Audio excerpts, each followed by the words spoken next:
May adlaw sa mga televiewers sa Senso Ozamis News Channel kini si Dazzle Motekson on location kita karon sa opisina sa Hepe sa Kapulisan sa Dakbayan sa Ozamis City Police Station para makuha nato og update si Hepe sa latest developments ilabi na sa ilang pagmintenar sa peace and order sa Dakbayan sa Ozamis. Of course, kauban nato ang team sa AONC Mindanao Pulse Forum, Misamis News Network, Bida News Update, Balita, Misamis Observer, and of course, ang malindang newsline kini si Dazzle Motekson atong makauban ang atong bagong hepe sa Dakbayan, Police Lieutenant Colonel Harvey Abellano. So, sir, good morning. Maayong adlaw. Good morning sa tanan, Ma'am Dazzle. Good morning sa atong partner sa media. May buntag sa tanan. As of today, we have update regarding atong nang scam using the name of using the business name of Aya Hotel. Certain tulo ka individual ang nidangop sa ato ang police station kay ilang gisumbong naay nagpasalig sa ilang makasulod sila og trabaho sa Aya Hotel, either front desk or basta iyang gipasaligan. In exchange ma'am, dapat naa siya ihatag ang kadtong mga victim mohatag og kanang gitawag na to nga murag padanlog. So kaning tulo ka biktima, ang total sa ilang hatag nga kwarta is naabot na siya og mga 33,500 pesos, no. So upon knowing the report, immediately atong gikandakan og entrapment operation. So ang suspect atong nakuhaan, atong nadakpan pagkahuman ato ang murag budol money is nakuha pud sa iya. So karon ato nang gi-ready ang pag-file sa kaso.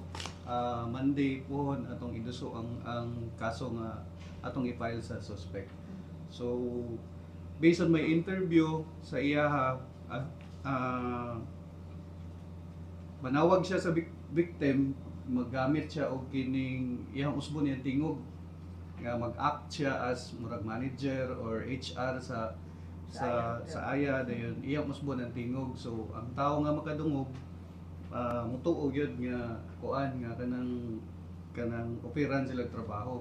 So and then in exchange na maayo siya 5,000, 3,000 para sa uniforms daw kuno. Paunhon niya og 3,000, 5,000 para bayad sa uniform. So nabantayan na sa atong biktima nga murag hopeless na sila, lahi na gyud. So mao tong nidangop sila sa ato ug atong gikandakan og entrapment operation ug nakuha na to ning maong suspect. Pwede mo tanong, sir, kani manggod nakabasa ko sa report and then you mentioned ito nga silingan sa mga biktima ang suspetsado. Yes ma'am, ang duha sa ilaha silingan nila. Okay. So manawag siya using anong lahi mo pala siya tingog kunyari mo siya manager. Yes, So ma'am. ang conversation is telephone or naagid sa verbal na nagsabot sila, nagatubang. Kibali kani atong victim kani atong suspect ma'am, iyang ingnan ang victim nga nay manawag sa imo. Si siya ra po. Pero siya ra to. Siya ra to iyang lahion niya tingog. So kung ikaw pod ang biktima makatuo pud ka kay maayo man pud siya maglahi sa iyang tingog. Pwede niya itigulang, pwede niya kanang ako ganito siya gipasampol ganiya o unsa kamaong gud siya sa tingog sa tigulang, sa batanon, o kabalo po siya, fluent po siya og ganang English, kabalo po siya nga unsaon niya pag ilad ang lagi mga biktima. So inaano siya ka maayo, makaingon ta nga magtrabaho na gyud siguro niya sir na magilad using his voice. Para sa ako mao na gyud to iyang trabaho, pero according sa iyang istorya ganiha, first time daw ko to niya gibuhat. Tungod lang daw kuno kay gusto siya mo take og exam sa Cebu kay para sa nautical, gusto siya magsiman. So na-exam nito, wala siya kwarta. So mo to iyang gibuhat. Pila ba edad niya sir? 21 years old, ma'am. 21 years old po siya. So, bata pa yun, pero kamao naman siya mangilad. Ayun, naggamit pa to siya o aside na siya connections with Aya, empleyado daw siya sa City Engineer's Office sa Ozamis. Dili na siya tinuod, ma'am. Mo yung giing, mo yung pangangkon. Dili na tinuod kay kuan man, kadiskubrihan ato man ang gipa-check sa tropa. Yes. Kaya pag check na to, wala siya connection sa Aya, wala po siya connection sa City Engineer's Office. At least maklaro siya kay basin ba nga this is the first time na nangilag siya and then basic mangita pa siya lain paagi nga kung makagawas kay makapiyansa mangilad ko. Ano makakita? Sir, admitted ba ang suspect sa ilang? Yes sir, yes sir. During my interview, iyang i-admit. Niingon nga ni siya nga nabuhat ra niya kay tungod lagi kay gusto siya mo take og exam para sa seaman. Motong wala siya kwarta mulagag Cebu. So moto yung kuan, moto yung nabuhat to. Sa spot report sir, may dito na butang na confiscate po iyang cellphone. Yes sir. Sa ilang pag-tanaw, pag-check, na ba yung mga other similarities ng mga fraudulent activities, dili lang yan nga magsumpay sa iyang mga sir. Yes sir, naa sir. With regards sa yung cellphone sir, na yung mga conversations po dito.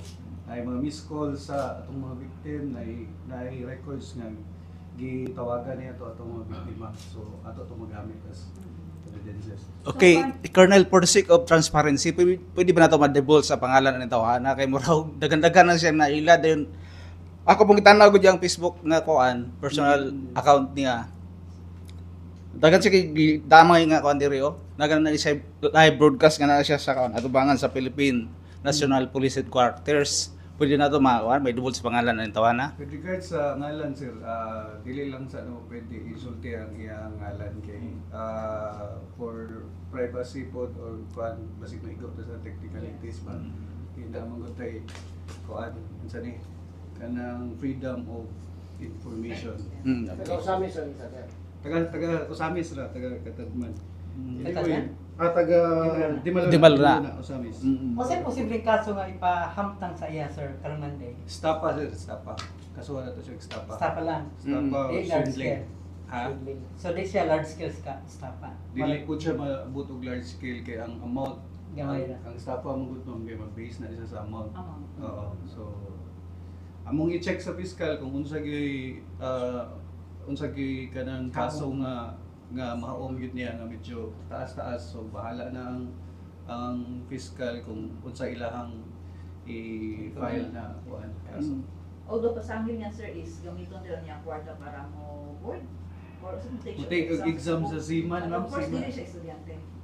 Dili Wala, po. verify. And then nakadetect Take siya. yes ma'am, naa siya. Yes, ma'am. Okay. Dili lang na siya may bag-o nga kuan sir, scam na himo sa Samis. Daghan na nailad kani adto pa. Parang pag ni Mayor Ando, daghan na nailad gamit ang kuan, pangalan ni Mayor Ando. Order sa mga restaurant, Yes, yes, yes. order tapos mga og GCash, mga og load, inana dagko nga kuan ba. Posible ba nga kani tawhana membro ni siya sa sindikato ina sa pagpangilad? Kana ato sa nang i-check no kay kanim naka-experience na gyapon ko kanang mag-order og pagkaon. Mm. So lain gyapon ko sa una ma'am when I was the chief of police of Tangub. Mm. Katungod sila sir kay ang victim ato wala siya kailang kung kinsay na nawag niya. Mm. Kani man gud lahi kay kani ato mga biktima kaila sila kung kinsay na meet nila personal ba. Katong sa scam sa cellphone sir dili man nimo makipaila na ang dili ka kaila kung kinsa na Dili ta nawag kaila. sa imo. Gani adunay hipi sa pulis ako ano dito sa dapit sa South nga nailad pod nasugo niya og pa-claim diya sa opisina ni Mayor. Hindi di ba? Oh, So, nakakuan kung ato siyang kuanon kaning tawhana bata pa na siya 21 years old. yes, yes. Doon na gid siya kuan ba kabalog gid siya ina ni pagpangilad ba ngano nakailad ba siya kaning wala na upat sila ka tawo no nailad karon bagko. Yes. Then nagamit po siya og kuan ingon siya empleyado daw siya sa City Engineer's Office ug sa Aya Hotel. To dig further kung napapagyud ni siya na ilad lain pa. During sa amo ang investigation, amo ang interrogation sa iyaha, naamay ni gawas dito nga naapa siya na ilad lain. So amo sa nang palawman og maayo sir, but when I questioned the suspect ganina, iyang gidinay manggod Pero sa atong interview sa iya, nakasulti na siya nga daghan pa ni siya na Daghan pa siya siya nailad. biktima lain. Ang iyong cellphone sir ay mga conversations na nakita ninyo mga aside from this kaning recent victims niya nga may mong makita na itong napsin mga like ng ilan. Wala pa pud ko ka kung ano, may ato lang nang i-check but naay mga missed calls dito Mm. kay during entrapment ang kanang atong victim na diri sa opisina. So pagtawag na nag-agree na sila sa meeting place. Kamo din ang gidala dito. Motong nadakpan na to. Nya, kanang magkuan lang ta sir ba kay personal mo gusto na kay ila kay silingan. So Mm. makaingon ta nga maayo gyud siya nga mangilad kay like napatuog yun niya nga he has connections with Aya, nagtrabaho daw siya sa city engineers. Kung silingan ba yan, at least na yun kay background kung sa mga klase sa tao may mga kadil. Pero the fact na nailad niya, silingan niya mismo, kaya ito nga, maayo yun siya nga mudala sa iyang pagpangilad. Oh, yes ma'am. Kay makit ko sa iya pong physical appearance dili man pud ka maka Decent siya. disente man siya tanaw, di man pud ka makaingon nga kanang mangilad siya. So siguro po ang victim kay kanang porsigido ni gid kayo nga makatrabaho mo ba nga nang-apply gid taon bahala ilan na lang gibuhat ang tanan matag na lang sila para lang gyud maka trabaho. So ang ato akong suspect kay batan-on disente og naong Yes. kuan bitaw ma'am. So kung ikaw nga nanginahanglan gyud ka nga makatrabaho ka madala gyud ka sa iyang kuan iyang diskarte. Kaya kung modus operandi sir, parihara pod sa katong gihimo atong kaniadto nga upanadakpi pod nga nailad, daghang kay nailad.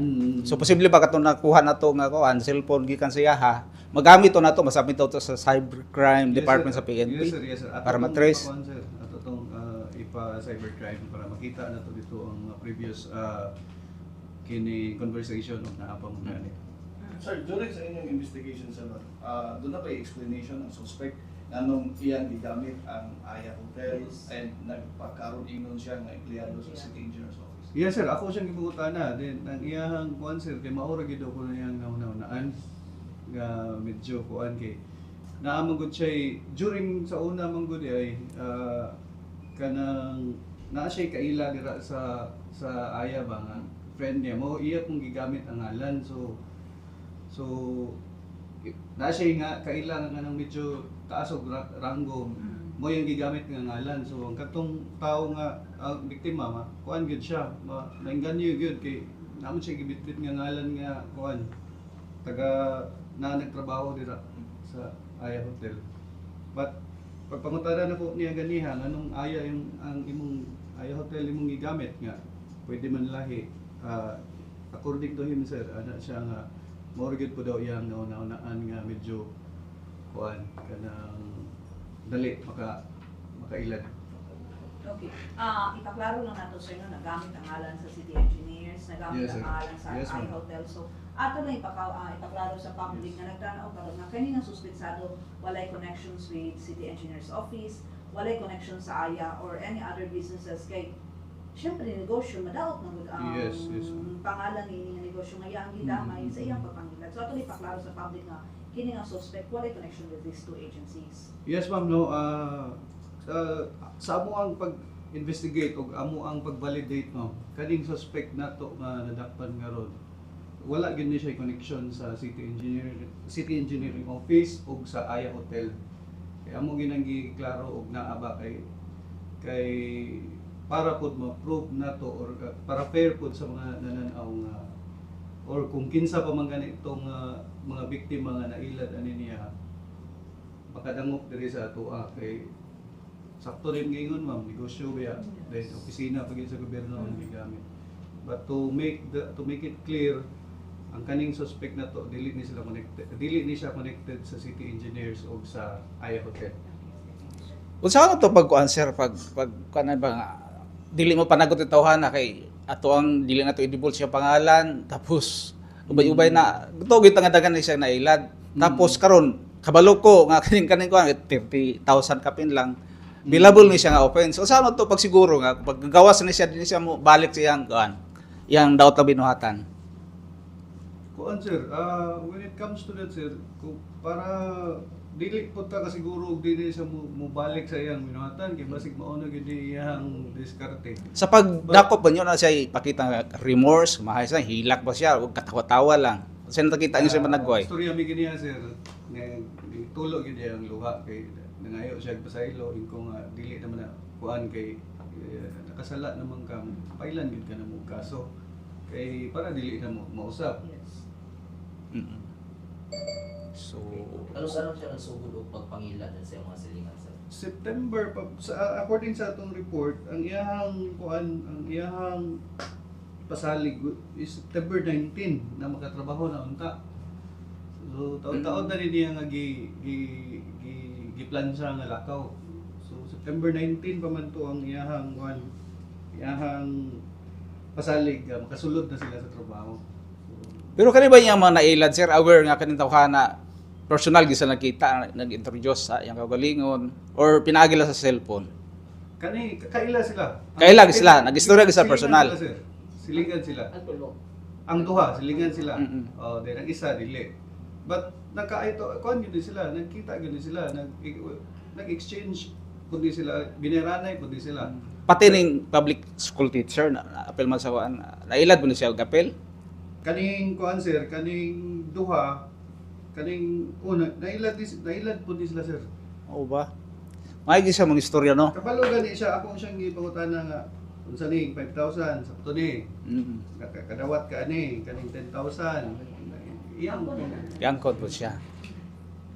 Nabibasyon sa pagkasalan po. Sige. So, I guess napaklaro na nga ito sa tanan katong statement ni Hepe, napaklaro katong sa scam, and then na-clear ang name sa ayaw sa City Engineer's Office. So, Chief, more than 2 months in Ozamis, yung bagong Hepe sa kapulisan sa Dakbayan. So, time na po siguro na kami dito sa local media, maayo po ninyo sa updates sa atong mga accomplishments sa OCPS, and of course, sa ato ang mga latest updates, especially sa pag-maintain sa kahusay o kalinaw sa Dakbayan sa Ozamis. Yes, ma'am, no.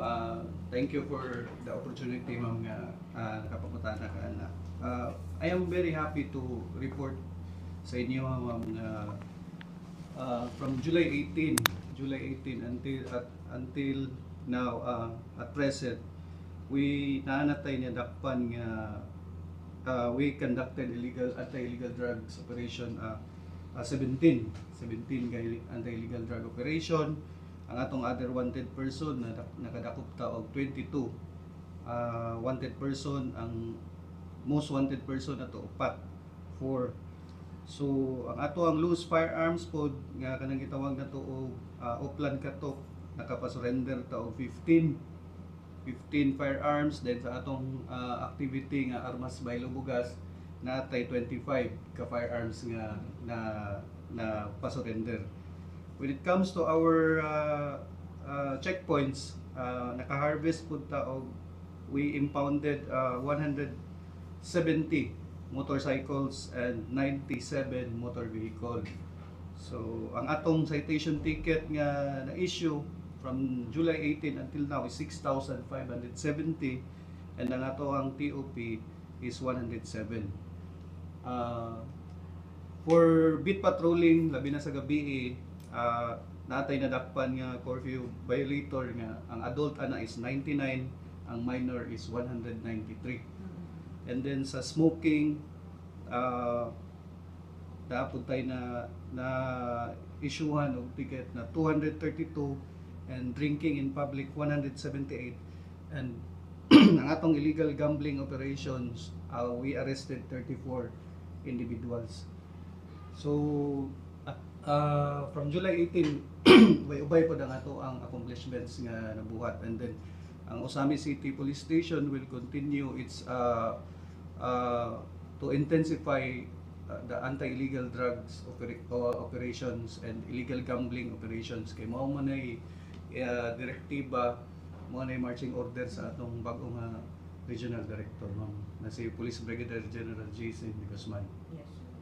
So kana lang, ma'am. Okay. So, especially with the opening of the Panguil Bay Bridge, sir, Yes, so ma'am. easier ang access to Ozamis gikan sa aton mga neighboring provinces, especially Lanao del Norte.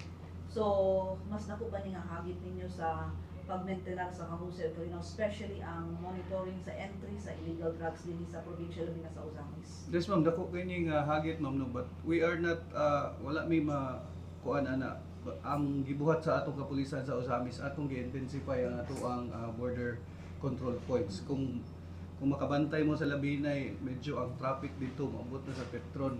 Kay ang atong checkpoint diha is 24 hours. Nato schedule dira ang checkpoint. Apil ang Sagamo.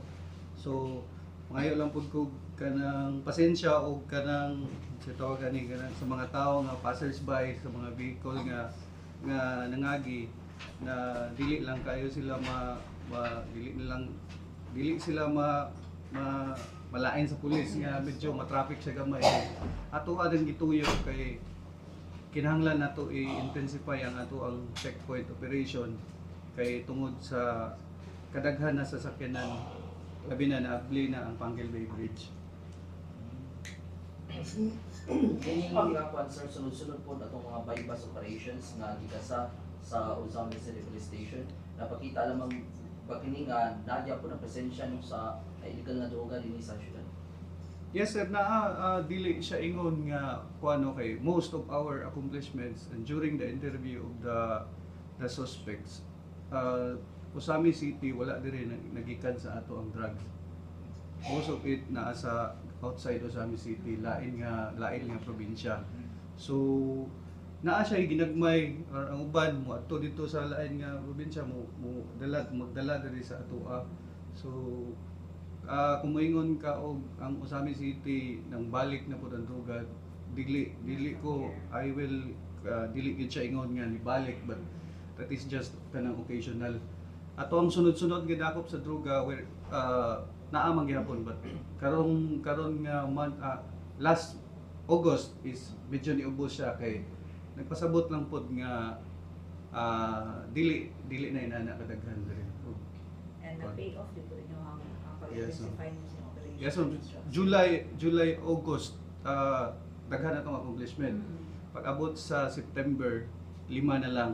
So, nagpasabot siya nga kuan kining ang drugs dili na inana ka rampant sa Thank sa you. city. Congratulations, OCPS. Okay. Sir, sa lang bayan, sir, naabot na ba sa imong opisina ang mga taho na parang pagpakarap karon no sa mga piki nga 1,000 piso ba? Yes sir, actually nakabasa ko na nagpa-blatter na napiki siya 1,000 peso bill din. Ako sa nang paano nung Mayo, investigahan nung Mayo og kuan. Basta naabot na diri sa atong office. Kay gapon ang utos merkado. Inabot. Gapon Last lagi week to sa gapon na. stand sa may Dos Novo. Nagpa-blatter gapon. Okay. Sa imuhang bansa sa mga negosyante, sir, sa imong advice para dili sa mailad sa mga napagod sa 1,000, katawag ko 1,000. Sa Dapat na gyud tay kadtong kuan siguro. Check dito Kada- mga cashiers. Then kung pwede po na ang ato ang mga sa business sectors gamit kaayo na ang CCTV. Dako kayo tabang sa investigation ang CCTV gyud. So I encourage every kanang establishment unta nga magbutang gyud sila og CCTV. Labi na nga kanang naay memory card nga ma-record gyud ang paghitabo. Kung pwede mo pud na siya ma-monitor sa cellphone gud. Dako kay na siya gamit sa amo kay kung walay CCTV, taas kay tag i-backtrack kung naay CCTV makuha, at least dali na lang sa ato pag-solve. Sir, ganin yung like nga armas dahil lubo ka, sir. Hmm. As of now, padayon nga po. Yes sir. Padayon gyud po na itong programa sir, and we are very thankful sa LGU kay ila gyud ming gi-provide og bugas para ana. So sa September na napunta sa October na po yung bugas nga giandam tag 20 sacks, 25 kuha na siya kanang kilos bitaw sa ato price. So 20 na kabuok ang ihatag ni LGU sa ato every kuan. So every time na ay mo kuan na ay mo surrender, amo rin na siyang bayluan og bugas. Mm. Now we counterpart, sir, kay nakita mo naman during the launching, aside sa 20 kilos ng bugas, pero naman ito panghatag na assorted for income goods. Kang mayor gyud. Okay, Kang mayor to. okay. Yeah to. O sa kasagaran mga armas ipanguli sir. Kuan sir, ang ilang ipang-uli is kanang mga homemade firearms. O homemade firearms din katong sa part gyapon sa atong uplan katok kanang wala wala na renew. Ato gyapon ang ilisa ng bugas. Basta imuhang pusil, wala pa na renew, imong i-deposit diri sa amo, bayloan gyapon ato bugas. Oh. Kasi kasagaran ay ganing Basig Balita, sir, kanang- sinay mo. high powered firearms or short lang. Pila ko i-buy mo. Ilang sack? One sack lang sir, one sack lang. Oo sir. Uniform sila. Oo. Yeah, Professor. Nakita na to sir nga murag functional na kung mga CCTVs, boundaries to boundaries na yun. Yes, sir. So provided sa itong LGU, kumusta itong pagpatuman sa one command system syudad? Yeah. Unsa na siya mo? Ano one command system na ito nga Oh, katulad katong mga CCTV. CCTVs na nakakonekta sa ito ang Yes. command center. Dako kay na siya tabang sa do naa ganito'y nahitabo nga traffic accident kung nakadumdum mo nga na ay nakaladkad nga motor. Okay, itong sa Oo. Bacolod. Oo. That video nga nakuha sa ato ang CCTV amo tong nagamit as evidence sa korte.